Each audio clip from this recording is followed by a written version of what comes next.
দেশ জুড়ে ভোটের আলাপ, সবাই নির্বাচনী প্রচারণায় ব্যস্ত। নির্বাচনী প্রচারণা করতে গিয়ে কেউ বলছেন গুপ্ত, কেউ বলছেন সুপ্ত, কেউ পুরনো ফ্যাসিবাদকে ফেরত নিয়ে আসছেন, নানান ধরনের আলোচনা।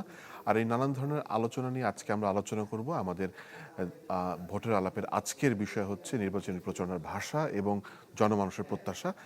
আমাদের এইটার পৃষ্ঠপোষকতা করেছেন মিল্কল্যান্ড ইনস্ট্যান্ট মিল্ক পাউডার। আর আজকে এই বিষয়ে আলোচনার জন্য আমাদের সাথে স্টুডিওতে আছেন এনসিপির জ্যেষ্ঠ যুগ্ম আহ্বায়ক শামতা শারমিন। কেমন আছেন? আলহামদুলিল্লাহ, আল্লাহ ভালো রাখছে। আপনি ভালো আছেন?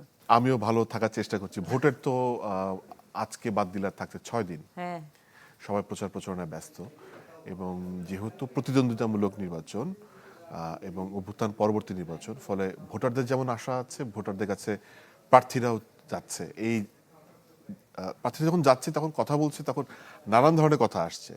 যেহেতু ভার্চুয়ালি এখন সবাই অ্যাক্টিভ, সেগুলো আবার কোর্ট হয়ে যাচ্ছে। কি মনে করছেন, মানে প্রচারণার ভাষা কতটা অ্যাটাকিং হচ্ছে, কতটা ব্ল্যাক মানে ব্ল্যাক ক্ল্যাশ করতেছে কিনা? দেশের জন্য দেশপ্রেমিক হওয়া ছাড়া অপশন নাই। দুধ চায়ের জন্য মিল্কল্যান্ডও ঠিক তাই। নির্বাচনে দুধ চায়ের টেস্ট মিল্কল্যান্ডেই বেস্ট। ধন্যবাদ। আর চ্যানেল 24-এর সকল শুভানুধ্যায়ী দর্শক, যারা কলাকুশলী, সবাইকে আমার সালাম ও শুভেচ্ছা। আমার মনে হয় যে আমরা ইউজুয়ালি বাংলাদেশের নির্বাচনটা আসলে আমরা দেখে থাকি যে একটা আনন্দের উৎসবের মুহূর্ত হিসেবে, যতটা না আমাদের মাথায় থাকে, মানে একটা সাধারণ জনমানুষের আর কি, যতটা না মাথায় থাকে যে আমরা একটা দেশ পরিচালনার ক্যাবিনেটকে সিলেক্ট করতেছি, যতটা না এইটা মাথায় থাকে, তার চেয়ে বেশি মাথায় থাকে আসলে মানে আমাকে ইমপ্রেস করতেছে কে, who is most impressing me.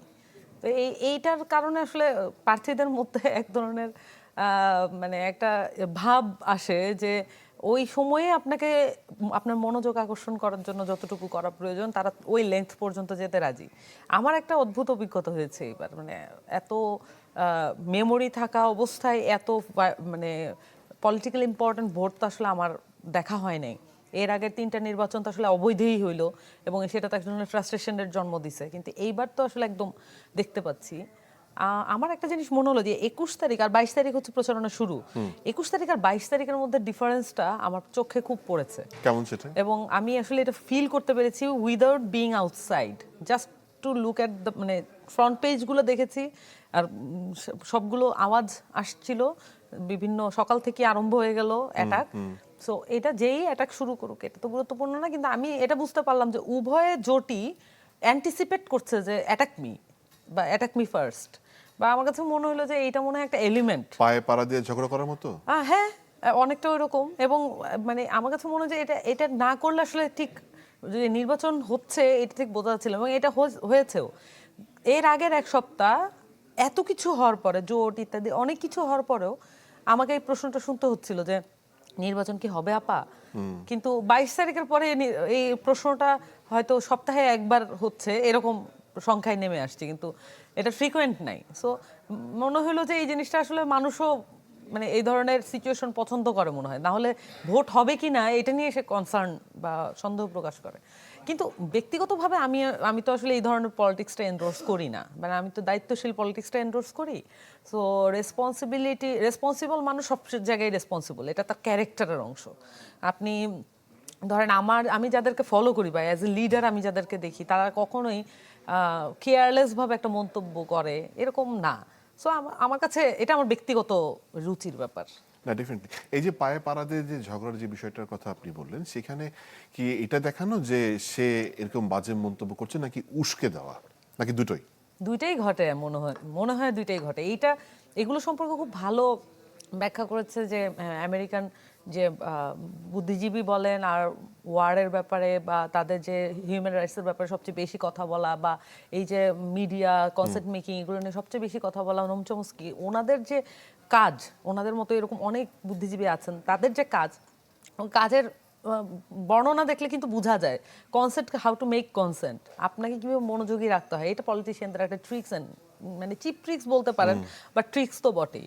So এইটা আমার কাছে মনে হয় যে উভয় ক্ষেত্রেই, যে attack me or I will attack you, এটা কোনো সমস্যা না। এবং আমার কাছে মনে হয় যে ওনারা যে মন্তব্যগুলো করছেন এটা নিয়ে যে তাদের আসলে একসাথে বসতে এটা কোনো বাধা সৃষ্টি মানে করে তারা না। বিন্দুমাত্র বদার না। ইভেন এটা নিয়ে বদার্ড না, এবং তারা তো বসেনি আসলে। কিন্তু দেখা গেছে যে ওনাদের সমস্যাটা কি হয়, ওনাদের এই বক্তব্য শুনলে একদম তৃণমূল পর্যায়ের যে নেতাটা, মিড পর্যায়ের নেতারা হয়তো এটাকে সিরিয়াসলি নেন না, তৃণমূল পর্যায়ের নেতাটাকে মনে করেন তো এটা সিরিয়াস, তো সে কিন্তু এঙ্গেজ হয় ভায়োলেন্সে, সে কিন্তু আর বক্তব্যে এঙ্গেজ হয় না, ভায়োলেন্সে এঙ্গেজ হয়।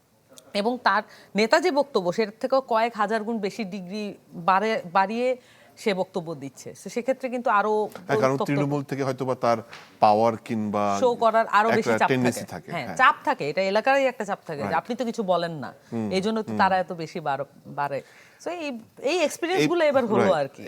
এবারে কিন্তু প্রচারণা আমরা আরেকটা জিনিস দেখতে পেলাম যে, আমি নাম দিতে চাচ্ছি না, তারপর দেখলাম যে একটা অনলাইন গেমস হয়েছে। একটা অনলাইন গেমসে দুই প্রার্থী একে অপরকে গেমসের মাধ্যমে অ্যাটাক করার চেষ্টা করছে। আর প্রার্থী বলছে যে ঘুম থেকে উঠে আল্লাহর নাম না নিয়ে আমার নাম নেয়, আবার বলছে যে তার জীবনে পুরোটাই কালো অধ্যায়। কোনো কোনো ক্ষেত্রে কি এগুলো বলে এবং করে এই যে প্রচারণার ভাষার সীমা লঙ্ঘন করে যাচ্ছে না?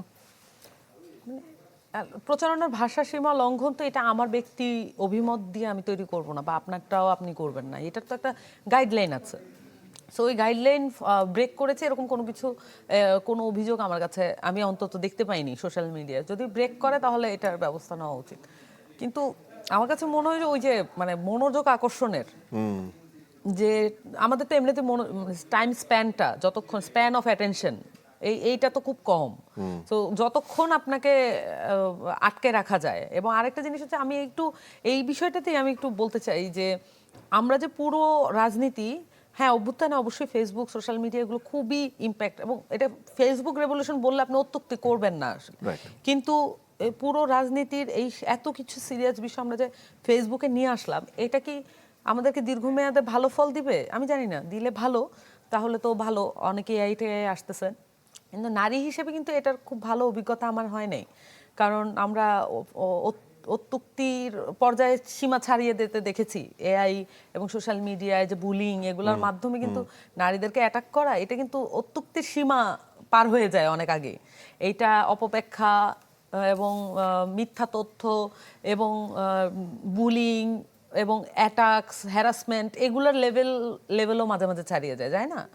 তো সেই বিষয়ে কি প্রশাসন কোনো উদ্যোগ নিয়েছে আপনি দেখেছেন, আপনার মনে পড়ছে বলার মতো? আমি আজকে একটা ফোরামে ছিলাম, আমি শুনলাম যে নির্বাচন কমিশনের একজন, উনি ওখানে উপস্থিত ছিলেন, যতজন সহকারী কমিশনার আছেন একজন উপস্থিত ছিলেন, ওনার পক্ষ থেকে আমি কিছু, হি এক্সপ্লেইনড ইট ভেরি ওয়েল, আচ্ছা। I have to say it, because উনি অনেকগুলা বিষয় বলেছেন যে ওনারা কি কি উদ্যোগ নিচ্ছেন। এটা আমি তার কাছ থেকেই প্রথম শুনলাম, কিন্তু মাঠ পর্যায়ে আমি এরকম মানে ফিল করি নাই। কিন্তু উনি যেটা বলেছেন এটা আরো বেশি ভয়ানক। উনি বলছেন যে আমরা মানে উনি ধরেন অন্তত 5-6টা জিনিস ব্যাখ্যা করছেন। এই 5-6টা জিনিস ইমপ্লিমেন্টেশন করার পরেও এবং সব ধরনের তাদের যে সফটওয়্যার মোড আছে এগুলো অন করার পরেও এই অবস্থা। সো এইটা শোনার পর আমি আসলে একটু স্কেয়ার্ড। আপনার সাথে আতঙ্কিত হয়ে যাচ্ছে। কারণ কি, আমি আসলে মনে হচ্ছে যে কিছুই করে নাই, নির্বাচন কমিশন কোনো স্টেপ নেয় নাই, এই কারণে এই পরিমাণ অনলাইন বুলিং। যদি তাতে সমস্ত কিছু করার পর, এবং আমি কনভিন্সড হয়েছি, মানে তার ব্যাখ্যায় আমি তাকে মনে হয় না তিনি অসত্য কথা বলছেন, এটা মনে হয় নাই। কিংবা শুধুমাত্র বোঝানোর জন্য বলছেন এই বিষয়টা? এটাও মনে হয় না, আন্তরিকই মনে হয়েছে। সো উনি যদি বলেন যে এই কাজগুলো করার পরেও এটা হচ্ছে, মানে যা চলতেছে, তাহলে তো এটা ভয়ঙ্কর। তার মানে এগুলো অফ করে দিলে কি অবস্থা চলতেছে, তার মানে তো আমি কি তাহলে ধরে নিব যে একটা পুরো নারী বিদ্বেষী সমাজে আমি বসবাস করছি, এটা ধরে নেওয়ার উপক্রম হয়ে যাচ্ছে, কিন্তু এটা আমি তো বিশ্বাস করতে চাই না আসলে। না, আমিও বিশ্বাস করতে চাই না। আপনি বলছিলেন যে এই যে স্টেটমেন্টগুলো আসছে সেটাতে আসলে তৃণমূলে একটা ইম্প্যাক্ট তৈরি করে এবং সেখান থেকে সহিংসতা যায়। সহিংসতা কিন্তু আমরা দেখেছি। সামনের দিনে কি আরেকটু সহিংস হতে পারে? মানে আমি ভোটের কাছাকাছি সময়। I hope not, I certainly hope not, but the thing is that যে আমি আসলে কোনো কিছু আশা করার ক্ষেত্রে আমার যৌক্তিক প্যারামিটারটা নিশ্চয়ই আমি কোনো না কোনো দৃশ্যমান আসলে আলামতের, শঙ্কা হবে শব্দটা। হ্যাঁ সেটাই, মানে যৌক্তিক আলামতের উপরে তো আমি ভিত্তি করব, আমি যদি কোনো কিছু মানে প্রেজিউম করতে চাই। তো আমি আসলে ওই আলামতটা দেখতে পাচ্ছি না, কিন্তু আমাকে তো অবশ্যই দোয়া করতে হবে যে আমাদের আরেকজন প্রার্থীও যাতে খুন তো দূরের কথা, হতাহত পর্যন্ত যাতে না হন। কারণ আমরা এইটাকে ব্যবহার করার, পলিটিক্যালি ব্যবহার করার যে নিদর্শন দেখলাম মাঠ পর্যায়ে, এতে করে আমাদের পলিটিক্যাল কর্মীগুলোই কিন্তু এবং এই মানুষই আসলে পলিটিক্স করতে অনাগ্রহ তৈরি হচ্ছে। সো আমার ক্ষতিটা অনেক বড়, আমার পার্টির গেইনের চেয়ে বা পার্টির লসের চেয়ে এটা একটা মানে একটা সামগ্রিক জাতীয় লসে পরিণত হয় যখন আমার পলিটিক্যাল অ্যাসপিরেশন ক্ষতিগ্রস্ত হয়। সো এই জন্য আমি আসলে আমি আমার কাছে মনে হয় যে আমি চাই না, তবে যেহেতু সংস্কার হয় নাই ওই জায়গাটা তো আমাকে বলতেই হবে যে যেহেতু পুলিশ সংস্কার হয় নাই, আইন শৃঙ্খলা আপনি রিফর্ম করতে পারেন না, আমরা জানি না যে গোয়েন্দা সংস্থাগুলো কি ব্যাপার, কার হাতে আছে, এই বিষয়গুলো না জানার কারণে একটা শঙ্কা তো থেকেই যায়। তবে একটা জিনিস হচ্ছে যে আমি মিডিয়ার উপরে একটু ভরসা রাখতে চাই, কারণ মিডিয়া আসলে যেভাবে নানান ধরনের মিডিয়া গজিয়ে উঠেছে, এটার নেগেটিভ যেমন আছে, আবার পজিটিভ দিক হচ্ছে যে চোখ এড়িয়ে যাওয়ার সম্ভাবনা কমে যায়। তো এই জিনিসটা হয় কি না, মানে এটা আমরা ট্যাকেল করতে পারি কিনা মিডিয়া দিয়ে এবং হেল্প করতে পারি কিনা অন্তত সিচুয়েশনটা, এইটা একটু দেখার বিষয় আছে। জি নিশ্চয়ই। আমরা এই পর্যায়ে বিরতি নিচ্ছি, বিরতি থেকে ফিরে এসে জনগণের প্রত্যাশা এবং আপনি যদি সংস্কারের কথা বলেই ফেললেন সেই বিষয়ে আপনাকে আরো কিছু জানতে চাই। দর্শক, এই পর্যায়ে বিরতি নিচ্ছি, সাথে ফিরুন, একটু পরে আমরা ফিরছি একসাথে। আমরা কথা বলছিলাম যে দুইটা প্রশ্ন আপনার কাছে করতে চাই, আপনার কাছে একবারই করতে চাই, আপনি ভাগে ভাগে উত্তর দিতে পারেন, অথবা আমার আরো কোনো প্রশ্ন আসলে ডেফিনেটলি করবো। সেটা হচ্ছে সংস্কার নিয়ে, যেহেতু জনগণের প্রত্যাশা নিয়ে আলোচনা করার কথা আমাদের, আপনি সংস্কারের কথা বললেন, সংস্কারকে আসলে জনগণের প্রত্যাশা পূরণ করতে পারলো? মানে সংস্কার তো জনমনের প্রত্যাশা তো দূরে থাক, পলিটিশিয়ানরা ইউজুয়ালি মানে অবস্থার বেসিসে প্র্যাকটিক্যালি কিছু প্রত্যাশা করে। পলিটিশিয়ানরা যেটুকু করা যায় তার এমনিতেই কম্প্রোমাইজ থাকে আর কি, তার চিন্তা ভাবনা, সে যেহেতু অনেকগুলো পলিটিক্যাল পার্টির সাথে মেলামেশা করে। সো পলিটিশিয়ানদের প্রত্যাশা পর্যন্ত পূরণ করতে পারেন এই সংস্কার। জনগণের প্রত্যাশা তো অনেক হাই, এটা তো যখন এই লোকজন মাঠে নামছে তখন তো সর্বস্ব দিয়েই নামছে, যেহেতু গুলির পরোয়া করে নাই, তাদের তো প্রত্যাশার পারত্র অনেক উঁচুতে। সো আমার কাছে মনে হয় যে মানে সরকারের এবং এই যে পুরো ঐকমত্য কমিশনের সবগুলো যে সাব কমিশন, এই কমিশনগুলোকে আসলে আমরা কি সময় দিতে পারলাম না, নাকি তারা কোনো বাধাপ্রাপ্ত হলো? আমি দুদিন আগে সম্ভবত দেখলাম যে দুদক সংস্কার কমিশনের প্রধান ছিল ইফতেখারুজ্জামান, উনি বলেছেন 7 জন উপদেষ্টা বাধা দিয়েছেন। আজকে উনি একটা ফোরামে মন্তব্য করেছেন এই 7 জন উপদেষ্টার, মানে ওই কথাটাই উনি রিপিট করেছেন, এবং 7 জন উপদেষ্টার মধ্যে একজন হচ্ছে চিফ অ্যাডভাইজার, কিন্তু উনি বাকি 6 জনের নাম আমি আশা করছি ধাপে ধাপে উনি প্রকাশ করবেন। সো এইটা যদি হয় তাহলে একমাত্র ইফতেখারুজ্জামানকে আমি দেখলাম যে উনি এতদিন পরে এসে, যদিও আমি এটা নিয়ে কমপ্লেইন করতে চাই, যে উনি প্রকাশ করছেন যে কার কারণে পারেননি। একদম শেষ সময় এসে প্রশ্ন করছে, আসলে কিছুই করা থাকবে না, কিছুই করা থাকে না। কিন্তু অন্যান্যরা যারা তারা কমিশনে বসেছেন, পাবলিকের ট্যাক্সের টাকায় তাদের বেতন হয়েছে, কিন্তু ওনারা কি এটা আর কতদিন, মানে এটা তো আসলে নেক্সট এমপিদের মধ্যেও ঘটতে পারে, তাই না? যদি এই প্র্যাকটিসটাই থাকে যে আমরা বাধাপ্রাপ্ত হতে পারি, আমি বলতেছি না যে আপনার এই রাষ্ট্রের কাঠামো ফুল প্রুফ কোনো স্টেট, সো এখানে বাধাপ্রাপ্ত হবেন আমলারা, এটাতে bureaucratic state basically Bangladesh, so এটা বাধাপ্রাপ্ত হবেন, এটি স্বাভাবিক। কিন্তু আপনি যখন জনগণের ভোটে নির্বাচিত হন বা রক্তস্নাত কোনো ম্যান্ডেট দিয়ে নির্বাচিত হন, তখন কিন্তু আপনার দায় হচ্ছে আপনি কোথায় বাধাপ্রাপ্ত হচ্ছেন ভয় ডর উপেক্ষা করে, পরিবারকে উপেক্ষা করে সেই বাধাটা প্রকাশ করা। সেটা ওনারা করেন নাই, এটা একটা দুঃখজনক ব্যাপার। তাহলে এর পরিণতি কি হতে পারে? এটার পরিণতি আমি যেটা দেখেছেন, মানে এটা হয় কি যে 90-এর যে টাস্কফোর্সগুলো আপনার মনে আছে নিশ্চয়ই, 90 সালের ওই 3 দলের রূপরেখা এবং পরবর্তীতে এতগুলো টাস্কফোর্স, এর চেয়ে বেশি সম্ভবত ছিল টাস্কফোর্স, এবং আমাদের কমিশন সংখ্যা কম, এবার সম্ভবত টাস্কফোর্স আরো বেশি ছিল আমি যদি ভুল করে না থাকি। সো ওইটার যে পরিণতি আমরা আগেও বলেছিলাম, মানে এনসিপির পক্ষ থেকে কিন্তু আমরা একাধিকবার আটার করেছি যে একই পরিস্থিতি হতে যাচ্ছে কিনা।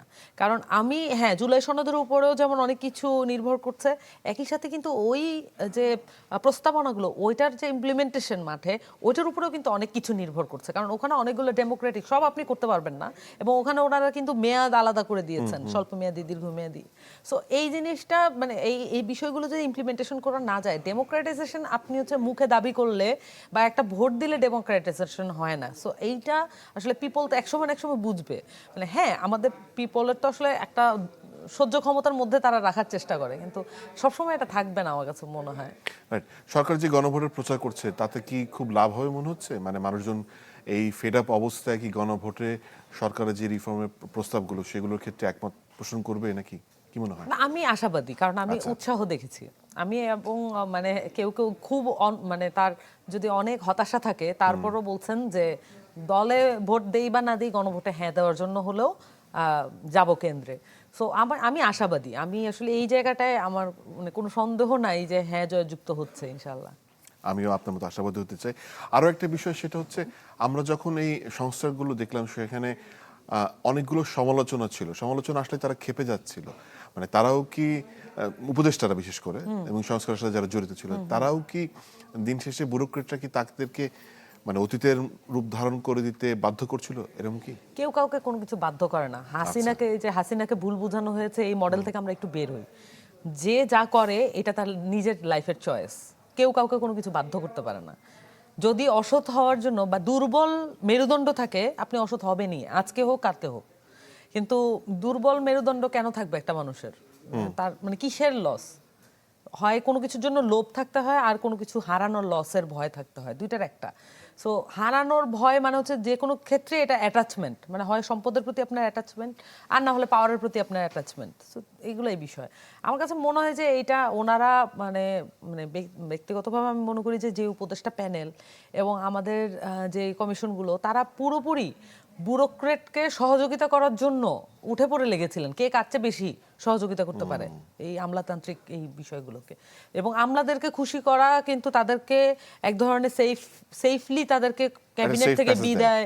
বিদায় দিবে, এরকম একটা। এবং ঝামেলা ওনারা চাচ্ছিলেন না। শেষের দিকে তো আমার কাছে মনে হচ্ছে একাধিক উপদেষ্টা বারংবার প্রত্যেক দিন প্রায় বলছিলেন যে আমরা খুব বেশি ঝামেলা করতে চাই না, আমরা কোনো মতে বিদায় দিতে চাই। ধর্ম উপদেষ্টা বলেছেন, আরো অনেকজন উপদেষ্টা বলেছেন। কিন্তু এগুলো কিন্তু জনমনে এক ধরনের লেস কনফিডেন্স শো করে, এবং তারা এটা ইচ্ছাকৃতভাবে অন্য কোনো পক্ষকে পাওয়ারফুল করার জন্য করেছেন কিনা সে আমি জানি না। আমি বেনিফিট অফ দ্য ডাউট দিতে চাই আপাতত। আচ্ছা, আজকে আলোচনা এখানেই শেষ করতে হবে। যেটুকু বাকি থাকলে সেটা হয়তো বা কোনো একদিন আমরা করবো। দর্শক, আমরা milk and instant milk powder present ভোটের আলাপ আজকে এখানে শেষ করছি। দেখা হবে কালকে অন্য এক অতিথির সাথে। তার আগ পর্যন্ত ভালো থাকুন, সুস্থ থাকুন।